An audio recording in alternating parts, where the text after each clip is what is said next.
The single most important thing we can do is to make sure we've got a world-class education system for everybody. That is a prerequisite for prosperity. It is an obligation that we have for the next generation.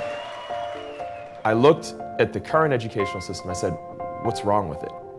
And the biggest problem that I found was it didn't know how to motivate kids. Every person alive, it's in our DNA to be motivated.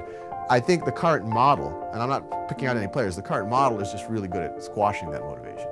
How can you make that 9-year-old sit in a class and say, do me 17 times tables? What for?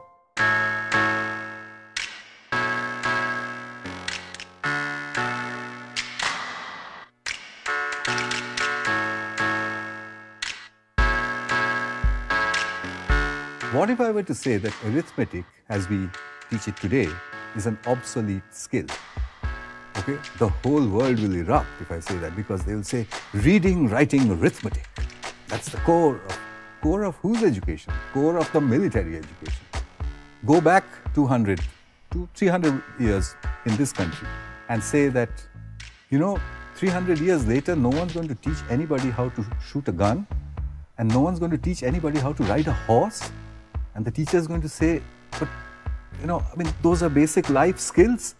This guy will get killed when he moves out. And you have to say, no, ma'am, the world will have changed. These things will become sport. Shooting is a sport. Horse riding is a sport. Will arithmetic be a sport in 2061? Let's say I have 3x is equal to 15. For anyone who doesn't know what Khan Academy is, it's most known for this collection of videos that I've been making for really the last 5-6 years. Everything from arithmetic all the way through calculus and biology and all the rest. It can be used for individual learners, or it can be used in the classroom so that every student can work at their own pace. My videos are definitely not the state of the current art, right? They're a few steps behind that.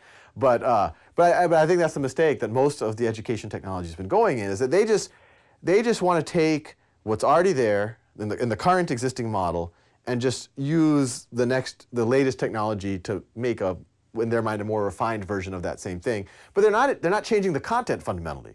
If the content's really interesting, and it really is, I don't make a video on something unless I find it fascinating. And if the content is truly fascinating, it should be reflected in the energy of the voice of the deliverer, and it should be obvious to the student. They shouldn't have to have a rap song about a parabola to get excited about it.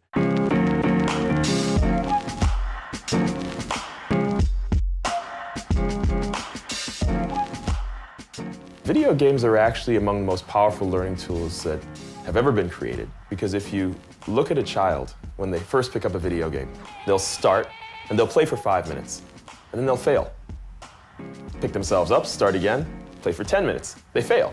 And they will do this 500 times before they finally succeed and master the video game. Learning things all along the way, completely self-motivated. And while I don't always endorse the notion of instant gratification, I certainly endorse the notion of relevance.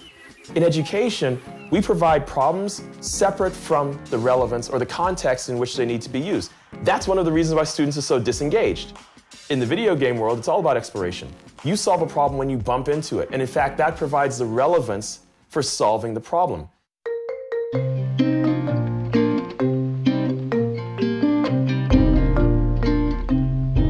12 years ago, in 1999, I said, well, how did I learn to write a program?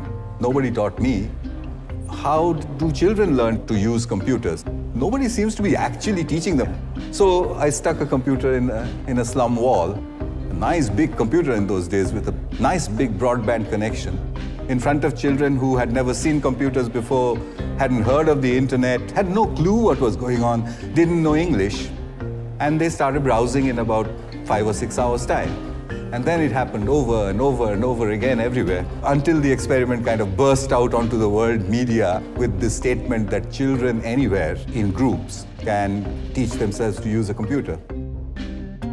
There appears to be no limit to this, that children can teach themselves almost anything if given the internet, given the permission to interact with each other, and given the absence of the teacher.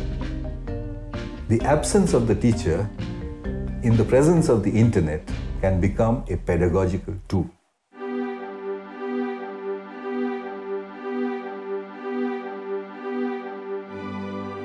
In order for educational technology to be successful in the classroom, we're going to have to marry the ecosystem of the way technology works with the ecosystem of the classroom itself. The goal of this is to get teachers doing higher order things and let the computers do the more basic things of is 2 + 2 = 4 and all of the practice that is necessary.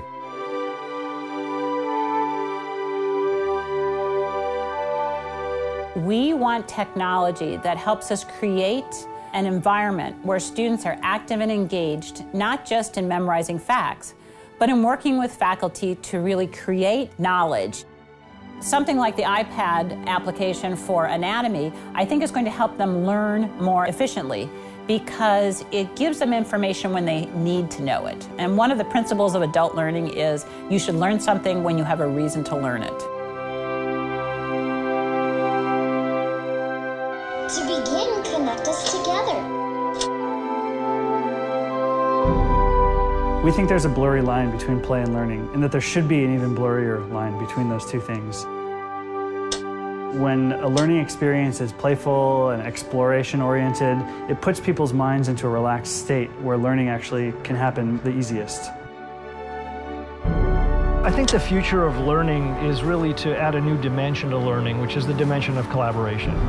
Collaborative Classroom is a place where people can share ideas that they may not have felt comfortable sharing in class. There's always some kids that are shy or they don't want to raise their hand in class, and when you're told to do it at home, you can actually see their opinions and you get to know them as a person better.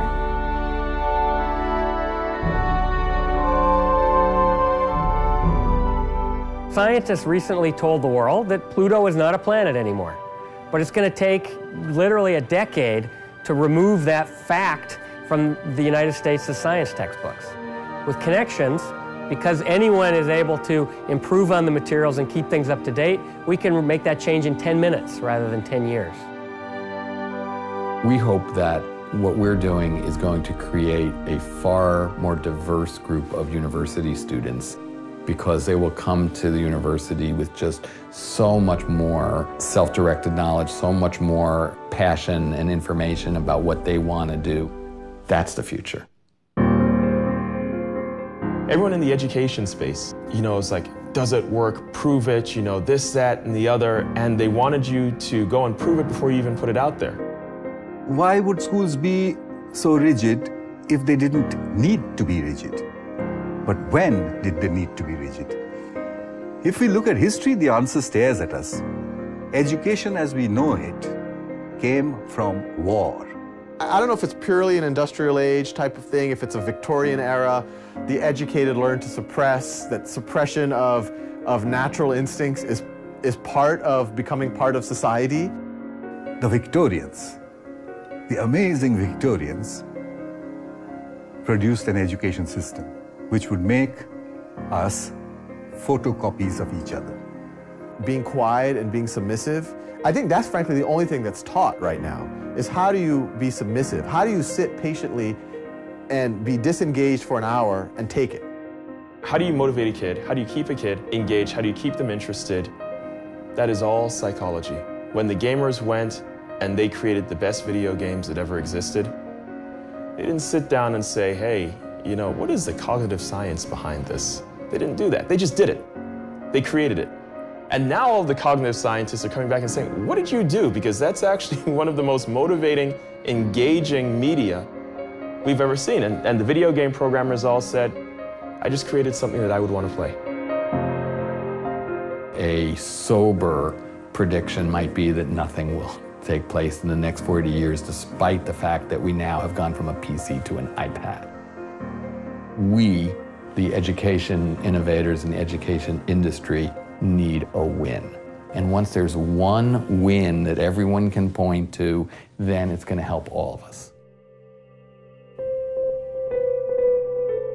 A 5-year-old today, by the time he's 25, it's going to be 2031.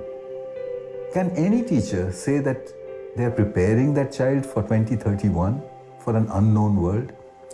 But I believe that I can make a curriculum for that teacher. And that curriculum needs to have only 3 things in it. Reading comprehension is the most critical skill at this point in time for a generation that's going to read off screens for the rest of their lives. Information search and retrieval skills. If people know what are keywords, follow a link or not, it's a key skill. If arithmetic is an outdated skill, this is the skill that will replace it. And finally, if a child knows how to read, if a child knows how to search for information, how do we teach them how to believe? See, in our adult heads, each one of us has a little mechanism. It comes from different places. You and I have different mechanisms of how to believe. Sometimes we say, this is obvious. Sometimes you say, because so-and-so told me. Sometimes you say, this is rubbish. What's that machine inside? How early in a child's life can we put that in there? If we can do it really, really early, then we would have armed that child against doctrine. And I don't mean only religious doctrine. I mean doctrine in all its forms. I think our job as educators, the biggest job in today's information-saturated world, is to give the child an armor against doctrine. Just as in another generation we used to teach a child how to fight with a sword and how to ride a horse.